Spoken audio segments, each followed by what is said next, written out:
요한일서 4장 7절부터 12절 말씀입니다. 사랑하는 자들아, 우리가 서로 사랑하자. 사랑은 하나님께 속한 것이니 사랑하는 자마다 하나님으로부터 나서 하나님을 알고, 사랑하지 아니하는 자는 하나님을 알지 못하나니 이는 하나님은 사랑이심이라. 하나님의 사랑이 우리에게 이렇게 나타난 바 되었으니 하나님이 자기의 독생자를 세상에 보내심은 그로 말미암아 우리를 살리려 하심이라. 사랑은 여기 있으니 우리가 하나님을 사랑한 것이 아니요 하나님이 우리를 사랑하사 우리 죄를 속하기 위하여 화목제물로 그 아들을 보내셨음이라. 사랑하는 자들아, 하나님이 이같이 우리를 사랑하셨은즉 우리도 서로 사랑하는 것이 마땅하도다. 어느 때나 하나님을 본 사람이 없으되 만일 우리가 서로 사랑하면 하나님이 우리 안에 거하시고 그의 사랑이 우리 안에 온전히 이루어지느니라. 아멘. 오늘 말씀 요한일서 4장 7절에서 12절 말씀입니다. 사도 요한은 요한일서에서 사랑을 이야기합니다. 사랑에 대해서 노래하고 있습니다. 성경 전체에서 요한일서 4장만큼 사랑에 대해서 폭넓게 또 완벽하게 다루고 있는 그러한 장은 없다라고 할 수가 있습니다. 먼저 요한은 이 편지를 받게 될 성도들을, 그리스도인들을 향해서 사랑하는 자들 이렇게 부르고 있습니다. 요한이 이렇게 편지를 쓰면서 사랑하는 자들아 라고 말할 수 있는 근거 어디에 있는가 보게 되면, 요한이 이렇게 말할 수 있는 근거는 바로 그가 넘치는 사랑을 받은 사람이었기 때문이다 라고 할 수 있습니다. 사랑을 받은 사람만이 사랑을 알고 있습니다. 사랑을 받은 사람이 또 사랑을 할 수가 있습니다. 요한일서의 저자 요한은 원래 우레의 아들이라는 그런 별명이 있습니다. 우레의 아들이란 말은 무슨 말입니까? 바로 성격이 불같이 급하고 과격하다라는 것을 이야기합니다. 예수님께서 사마리아인의 한 마을에서 말씀을 전하실 때 사람들이 말씀을 받아들이지 않았습니다. 그때 요한이 그들의 모습을 보고 예수님께 이렇게 말합니다. 하늘에서 불이 내려와 그들을 태워버리라고 우리가 명령하면 어떻겠습니까? 이렇게 이야기합니다. 이렇게 성격이 급하고 과격했던 요한이 예수님의 사랑으로 변화가 됩니다. 그리고 사랑의 사도가 되었습니다. 여러분, 얼마나 놀라운 일입니까? 요한은 예수님께서 세리와 죄인들과 함께 식사를 하시고 또 교제하는 모습을 봅니다. 그리고 예수님께서 제자들을 끝까지 사랑하시고 제자들의 발을 씻겨주시는 그 모습 속에서 사랑을 정말 진지하게, 진하게 느꼈습니다. 심지어 예수님을 배반하고 도망갔던 제자들, 예수님이 잡히시던 그날 밤 뭐든지 사도 요한을 제외하고는 모든 제자들이 다 도망갑니다. 아니, 사도 요한도 도망가기도 했습니다. 그리고 나중에 예수님이 골고다 언덕, 예수님 재판 받는 그 자리까지 따라갑니다. 그리고 골고다 언덕 올라가시고 십자가에 달리시는 그 순간까지는 사도 요한은 함께합니다. 오직 12명의 제자 가운데 사도 요한만이 예수님의 그 모든 고난의 길에 동참을 합니다. 그런 그였기 때문에, 또 성격이 과격했고 급했던 요한이었기 때문에 예수님을 배반하고 도망간 제자들을 향해서 이유도 묻지 않고 그들을 바라보는 모습을 갖게 됩니다.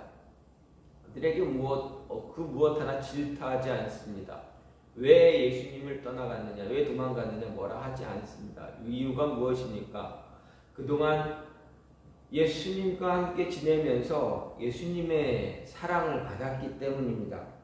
그뿐입니까? 예수님을 배반하고 도망간 제자들 향해서 이유를 묻지 않으시고 오히려 사명까지 주시면서 양들을 부탁하시는 그 예수님을 바라보면서 요한은 예수님의 하나님의 사랑을 정말 크게 체험할 수 있는 그런 모습, 그런 사람이 되었습니다. 요한은 예수님을 통해서 하나님의 사랑을 알았습니다. 그는 하나님께서 우리를 얼마나 사랑하셨는지 알게 되었습니다. 그래서 우리에게 이렇게 말합니다. 사랑은 하나님께 속한 것이다 라고 고백하고 있습니다. 사랑은 하나님에게서 난 것입니다. 그렇기 때문에 우리는 우리가 받은 사랑 잘 실천하며 살아가야 한다라는 이야기입니다. 요한이 지금 오늘 말씀을 통해서 이야기하는 것, 너희가 받은 사랑, 너희가 사랑을 받았으니 그 사랑을 실천해야 된다라는 것을 이야기합니다. 그러면 어떻게 해야 우리가 하나님의 사랑, 우리가 그 사랑을 실천하며 살아갈 수 있는가 하는 것입니다. 오늘 말씀은 그에 대한 이야기를 할 수가 있습니다. 먼저 하나님이 우리 안에 거하실 때 우리가 하나님의 사랑을 실천할 수 있다 할 수 있습니다. 먼저 12절 말씀을 보면 만일 우리가 서로 사랑하면 하나님이 우리 안에 거하시고 그의 사랑이 우리 안에 온전히 이루느니라 이렇게 요한이 말합니다. 하나님이 우리 안에 거하시고 하나님이 우리 안에 거하시면 우리는 사랑을 할 수 있다. 사랑을 베풀 수 있다. 실천할 수 있다라는 것이 요한의 말입니다. 하나님의 사랑은 영적인 존재인 천사들 안에서가 아니라 바로 죄로 인해서 죽을 수밖에 없는 저와 여러분들 안에서, 우리들 안에서 완전해진다는 말입니다. 단 사람들이 하나님의 사랑 안에 거할 때입니다.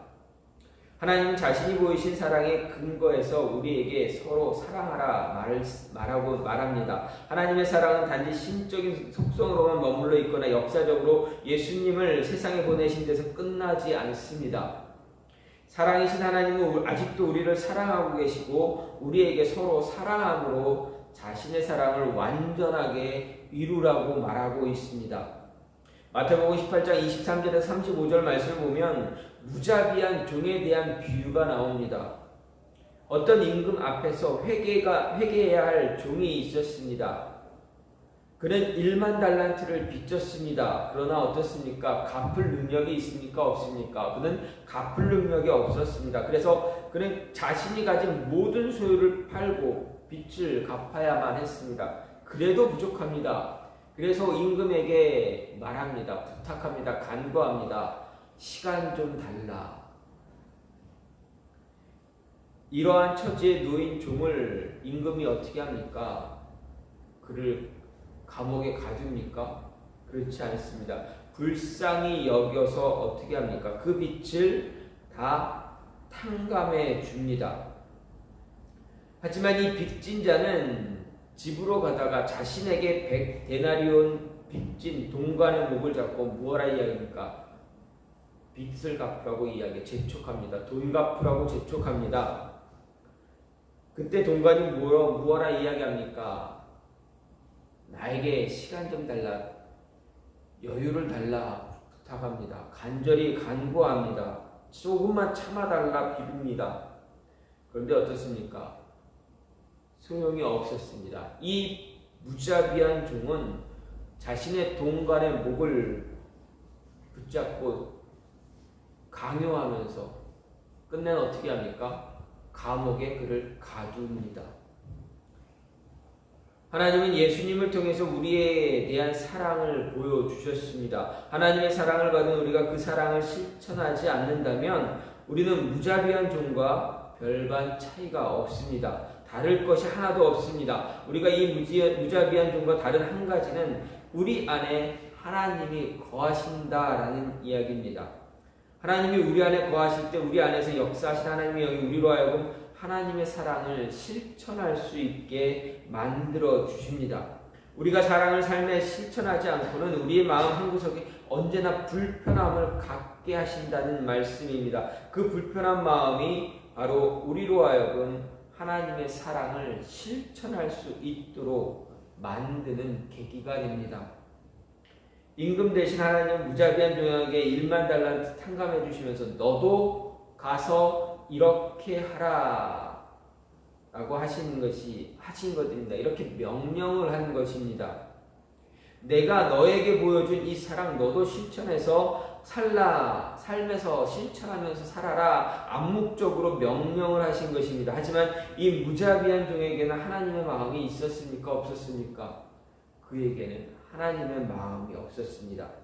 하나님이 보여주신 그 사랑을 그 마음에 품고 있지 않았습니다. 아니 그의 마음에 하나님의 성령이 들어갈 조금의 빈틈도 없었다라는 이야기입니다. 그는 하나님의 성령을 받아들이지 않았습니다. 그렇기 때문에 자신의 동관에게 베풀 수 있는 마음이 전혀 없었습니다. 마음의 여유가 없었습니다. 하나님의 마음을 품지 않는 사람에게 사랑을 기대할 수가 없습니다. 구약의 북이스라엘을 보면 왕뿐만 아니라 지도계층, 종교 지도자들, 그들이 가난한 백성들에게 그리고 연약하고 소외된 백성들에게 어떻게 행했습니까? 그들에게 사랑을 베풀며 함께 살아갔습니까? 절대 그러지 않았습니다. 그들에게 사랑을 베풀기는커녕 오히려 더 괴롭혔습니다. 그들에게 더 많은 세금을 걷어들였습니다. 정말 힘들게 살아가게 무자비한 삶을 요구했습니다.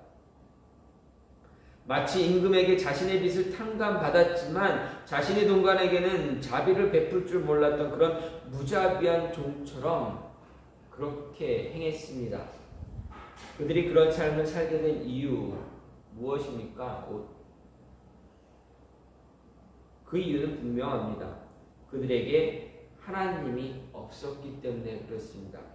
그들은 하나님을 버리고 이방 우상을 섬기는 하나님 보시기에 정말 악한 행동만 일삼았기 때문에 그렇습니다. 그들 마음속에 하나님이 계시지 않았기 때문에 그들 스스로가 옳다고 생각한 대로 살고 또 그렇게 행동을 한 것입니다.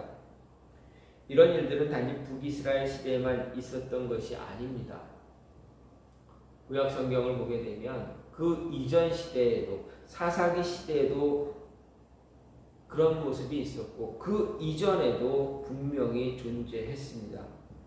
하나님이 아닌 이방 우상을 따라 살던 모든 시대의 이스라엘 백성들과 지도자들은 가난한 사람들, 소외된 사람들, 연약한 사람들 그런 백성 절대 돌아보지 않았습니다. 오히려 더 힘들고 어렵게 살도록 그들의 삶을 옥죄는 일만 일삼았습니다.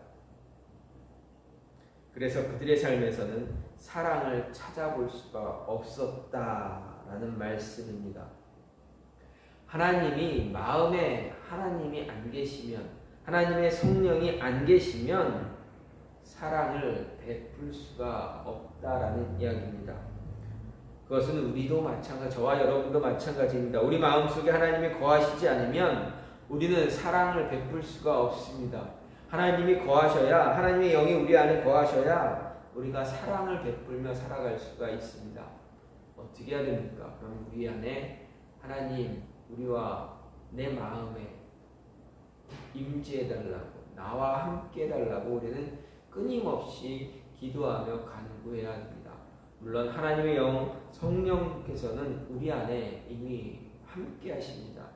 그 성령께서 더 큰 일을 하실 수 있도록 성령의 일이 우리 몸을 통해서, 우리 마음을 통해서 일어날 수 있게 해달라고 우리는 늘 기도해야 합니다. 간구해야 합니다. 성령의 사역이 저와 여러분의 삶을 통해서 더 크게 일어날 수 있어야 우리가 하나님의 사랑을 온전히 실천하며 살아갈 수가 있다라는 이야기입니다. 하나님의 사랑 베풀며 살아갈 수가 있게 됩니다. 두 번째로 하나님을 알아야 사랑을 실천할 수가 있습니다. 7절 말씀을 보면 사랑하는 자들아 우리가 서로 사랑하자라고 요한은 말합니다. 요한은 결코 너희는 서로 사랑하라 이렇게 말하지 않습니다. 그것은 사랑이란 가르치는 자나 배우는 자나 예외 없이 실천해야 할 명령이기 때문에 그렇습니다. 모든 사람은 사랑을 실천해야 합니다. 하나님의 계명 앞에 놓인 모든 존재이기 때문에 그렇습니다. 사랑은 하나님께 속한 것이기 때문에 실천해야만 합니다. 사랑은 단지 그것이 좋은 것이기 때문에 하는 것이 아니라 그것이 하나님의 것이기 때문에 하는 것입니다. 사랑은 하나님께 속한 것일 뿐만 아니라 하나님 자신이 곧 사랑이십니다. 하나님은 사랑이시고 그분의 모든 행위들은 사랑의 행위이고 사랑의 표현입니다. 그런데 이런 하나님의 사랑을 우리가 어떻게 할 수 있는가? 요한이 말합니다. 형제를 향한 사랑을 실천하는 것을 통해서 알 수 있다 말합니다. 하나님께서는 우리를 사랑하셨기에 독생자 예수님을 이 땅에 보내주셨습니다. 그것은 사랑의 구체적인 행위입니다. 우리는 그 구체적인 사랑의 행위를 형제를 사랑하는 행동을 통해서 알 수 있다 요한이 말합니다. 그래서 요한은 계속 말합니다. 사랑하지 아니하는 자는 하나님을 알지 못하나니 이는 하나님은 사랑이시니라 말합니다. 흔히 사람들은 자신이 부모가 되어보지 않고는 부모의 심정을 알 수 없다고 말합니다. 그래서 사람들은 결혼을 하고 아이를 갖고 나서야 철이 드는 것과 같습니다. 잔소리로만 느껴졌던 부모의 이야기들이 자신을 향한 사랑의 표현이었다라는 것을 그때서야 비로소 이해하게 되고 부모의 마음을 아프게 했던 일들을 뒤늦게나마 후회하기도 합니다. 또 어린아이들이 물이 끓고 있는 주전자를 만지고 나서야 뜨거운 고통을 경험하게 되고 아무 것이나 만져서는 안 된다는 그런 사실을 배우는 것처럼 사랑도 마찬가지입니다. 이처럼 우리는 하나님을 철저하게 알아가려고 노력할 때 그때서야 하나님의 진실된 사랑을 알게 됩니다. 그리고 그 깊이를 조금씩 이해할 수 있게 됩니다. 하나님을 알아야 하나님의 사랑이 얼마나 위대한가를 알게 됩니다. 깨닫게 됩니다. 그리고 그 사랑을 알아야 받은 사랑을 나눠줄 수도 있는 것입니다. 하나님을 알지 못하면 하나님의 사랑을 알 수가 없습니다. 어떤 일은 모를 때는 아무것도 행할 수가 없습니다. 하지만 알게 된 그 순간부터는 어떻게 합니까? 어떤 것이든 시도할 수가 있습니다. 따라서 우리는 하나님을 알아가는데 힘써야만 합니다. 하나님을 아는 만큼 받은 그 사랑도 알게 되고 받은 사랑을 알게 될 때 그 사랑을 실천할 수 있다라는 이야기입니다. 이것을 기억해야 합니다. 잊지 말고 기억해야 합니다. 내가 정말 하나님의 사랑을 실천하고 있는가 생각해 봤을 때 내 모습을 뒤돌아봤을 때 하나님의 사랑, 내가 받은 사랑을 실천하지 못하고 있다면 그만큼 내가 하나님에 대해서 잘 알지 못한다라는 것입니다. 왜 그렇습니까? 하나님을 알면 알수록 하나님의 사랑이 얼마나 위대하고 그 사랑이 얼마나 많은 곳에 전해져야 되는가를 알기 때문에 그렇습니다. 하나님을 아는 만큼 하나님의 사랑을 실천할 수가 있습니다. 하나님의 사랑을 실천하는 만큼 하나님의 은혜가 또 우리의 삶에 임하게 됩니다. 하나님의 은혜를 맛보게 되면 어떻습니까? 그 은혜 더 많이 맛보기를 바라는 것, 소망하는 것이 진정한 그리스도인 저와 여러분의 모습입니다. 이어야 합니다. 그렇다면 우리는 그 은혜를 많이 맛보기 위해서 하나님의 사랑을 많이 실천해야 됩니다. 하나님의 사랑 많이 실천하려면 하나님 알아야 됩니다. 말씀이 이야기하는 하나님, 그 하나님이 어떤 분인가 우리가 알면 알수록 그 사랑을 더 실천하고 실천함으로 인해서 더 많은 은혜를 얻게 된다. 경험하게 됩니다. 그러면 어떻게 해야 하나님을 더 많이 알 수가 있습니까? 하나님을 알아가는 방법에 대한 특별한 비법 그런 것은 없습니다. 비법은 없습니다. 우리가 우리의 시간을 더 할애해서 하나님 알아가려고 노력하는 길밖에 없습니다.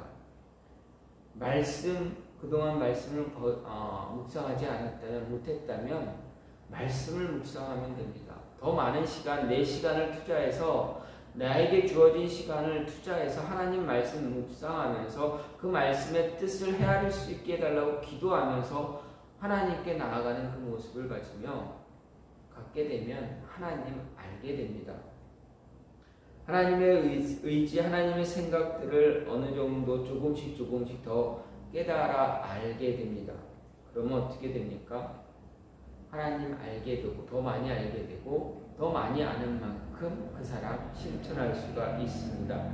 내 시간 투자하지 않으면 하나님 알 수가 없습니다. 내 시간을 투자하고 열정을 투자해서 인격적으로, 지식적으로, 영적으로 하나님을 더 많이 알아갈 수 있어야 하나님의 사랑 진실되게 실천할 수 있다라는 이야기입니다. 마지막으로 모든 것, 나에게 가장 소중한 것을 포기할 때 사랑을 실천할 수가 있습니다. 9절 말씀을 보면 하나님의 사랑이 우리에게 이렇게 나타난 바 되었으니 하나님이 자기의 독생자를 세상에 보내심은 그로 말미암아 우리를 살리려 하심이라 요한이 말합니다.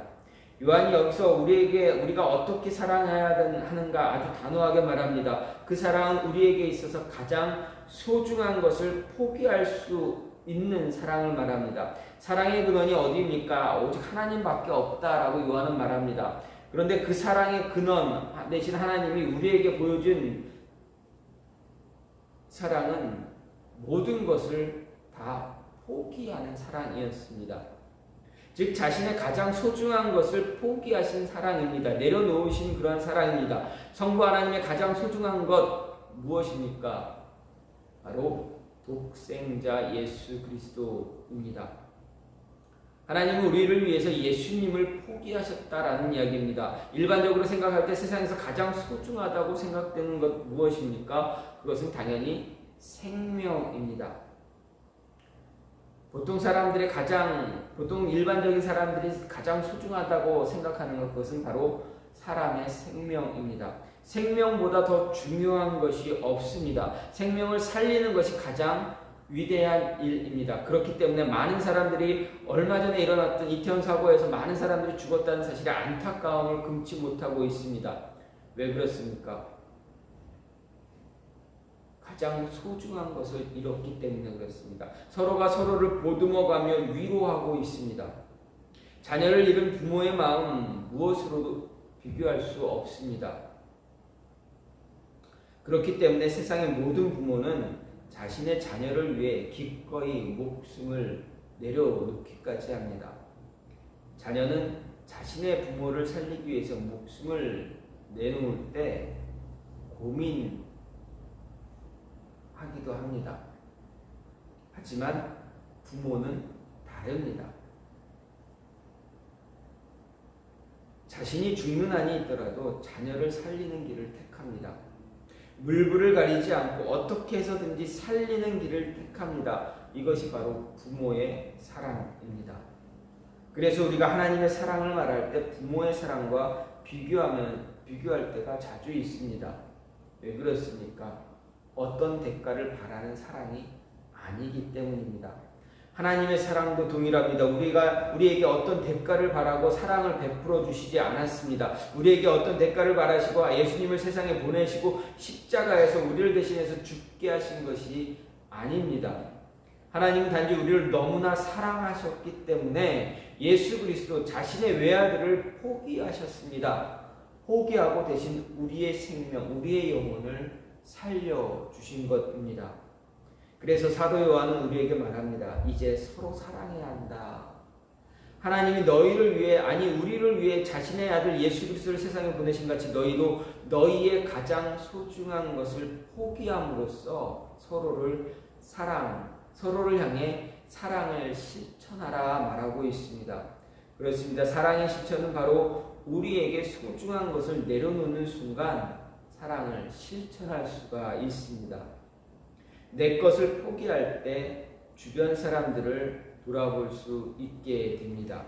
그들에게 시선을 돌릴 수 있습니다. 내 것을 포기하지 않으면 주변에 있는 사람들에게 시선을 줄 수가 없습니다. 내 시간 포기하지 않으면 믿지 않는 자들에게 예수 그리스도를 전할 수가 없습니다. 내 물질 포기하지 않으면 우리 주변에서 굶어가는 삶이 어려운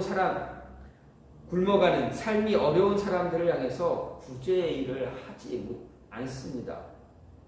육신의 피곤함을 이겨내지 않으면 하나님께 나아갈 수가 없습니다. 한 주간 힘든 삶을 살았고 피곤한 삶을 살았습니다. 그래서 조금 편한 휴식을 취하고 싶을 때 그 휴식 포기하지 않으면 하나님 앞으로 나오는 일이 매우 힘들고 어려워집니다. 나 자신의 편안함이나 내 남편, 내 아내 또는 내 자녀를 위해서 애쓰는 그 모습 포기하지 않으면, 내려놓지 않으면 하나님 앞에 내 소중한 것을 내려놓을 수가 없는 것입니다. 하나님의 사랑 실천하기 위해서 우리에게 필요한 것, 바로 내 것을 포기하고 내려놓는 훈련이 필요합니다. 이 훈련을 마친 자에게 하나님은 어떠십니까? 더 특별한 선물을 부어주실 것입니다. 믿음의 조상 아브라함이 자신에게 가장 소중한 것을 포기했습니다. 무엇이었습니까? 자신의 외아들 이삭입니다. 하나님이 그에게 아들 이삭을 나에게 번제물로 드리라고 분명히 말씀하셨습니다. 얼마나 청천벽력과 같은 말씀입니까? 아브라함은 아들 이삭을 포기했습니다. 그랬더니 어떻게 됩니까? 포기했더니 하나님의 사랑, 정말 생각하지 못할, 상상하지 못할 하나님의 사랑을 그에게 보여주셨습니다. 그에게 은혜를 허락해 주셨다라는 이야기입니다. 아브라함은 자신의 아들 이삭을 포기하는 그 순간까지, 그 전까지 하나님에 의해서 훈련을 받아왔습니다. 믿음의 훈련을 받았습니다. 훈련을 마치고 하나님이 그에게 요구하신 것입니다. 그랬더니 아브라함은 자신에게 있어 가장 소중한 것을 포기했습니다. 포기하는 법을 배웠기 때문에 그렇습니다. 사랑의 실천 가운데 가장 힘들고 가장 최고의 실천은 바로 내게 있는, 저나 여러분 안에 있는 가장 소중한 것, 가장 소중히 여기는 것을 포기하거나 내려놓는 것입니다. 이것을 실천하는 사람에게 하나님은 더 큰 사랑의 선물을 예비하실 것입니다. 생각하지도 못했고 상상하지도 않았던 그 은혜를 부어주심으로 인해 더 큰 사랑 받고 있음을 알게 됩니다. 사도 요한은 자신의 서신을 읽는 모든 독자들에게 이야기합니다. 하나님은 사랑이시다. 너희가 그 사랑을 받았으니 그 사랑을 실천해야 한다 이야기합니다. 하나님의 사랑, 너희가 하나님의 사랑을 갖고 있는지 알 수 있는, 너희가 하나님의 사랑을 너희 마음속에 품고 있는지 없는지를 알 수 있는 방법은 너희가 형제를 사랑하느냐 사랑하지 않느냐, 그것으로도 쉽게 분별할 수 있다 이야기했습니다. 여러분, 하나님 사랑 받으셨습니까? 여러분 안에 하나님의 사랑이 존재합니까? 그렇다면 그 사랑 나누며 살아야 합니다. 그 사랑 실천해야 합니다. 더 많이 하나님의 사랑을 실천할 수 있기를 바랍니다. 그러기 위해서 여러분 안에 하나님의 영이 거해야 합니다. 그리고 하나님을 더 많이 알아가야 합니다. 그리고 여러분에게 소중한 것, 그것을 포기할 줄도 아는 법을 배워야 합니다. 그러면 하나님의 사랑, 여러분이 그 사랑을 실천하며 살아갈 수 있게 될 것입니다. 사도 요한은 우리에게, 저와 여러분에게 사랑을 실천하라 명령하고 있습니다. 이야기하고 있습니다. 사랑을 실천해서 더 큰 하나님의 사랑을 누리는, 더 큰 하나님의 은혜를 맛보는, 경험하는 여러분의 모습이 되기를 간절히 소망합니다. 이 시간 같이 기도하겠습니다.